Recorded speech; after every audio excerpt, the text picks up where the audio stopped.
Hey everyone, स्वागत है आपका हेलो दुनिया में। अगर आपका केबीएस पीआरटी इंटरव्यू शेड्यूल्ड है तो एनईपी 2020 के बारे में जानकारी यानी बेसिक जानकारी होना बहुत ज़रूरी है।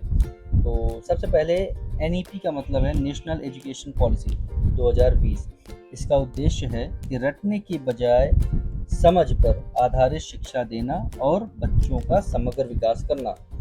अब याद रखिए इसके सबसे महत्वपूर्ण पॉइंट्स। पहला, नया स्ट्रक्चर जो कि 5+3+3+4 पर बेस्ड है, यानी कि 3 से 18 साल तक की शिक्षा को 4 चरणों में बांटा गया है: फाउंडेशनल, प्रिपरेटरी, मिडिल और सेकेंडरी।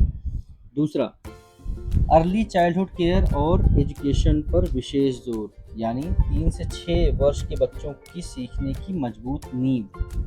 तीसरा, मदर टंग, लोकल लैंग्वेज में कम से कम कक्षा 5 तक पढ़ाने पर जोर देना। चौथा पॉइंट है एक्सपीरियंशियल लर्निंग, यानी करके सीखना। एक्टिविटी बेस्ड और कॉन्सेप्ट बेस्ड टीचिंग, ये इसमें चौथा पॉइंट है। पांचवा है कॉम्पिटेंसी बेस्ड एजुकेशन, सिर्फ अंक नहीं बल्कि बच्चे क्या सीख रहे हैं इस पर भी फोकस करना। छठा पॉइंट है वोकेशनल एजुकेशन और स्किल डेवलपमेंट को स्कूल स्तर से बढ़ावा देना।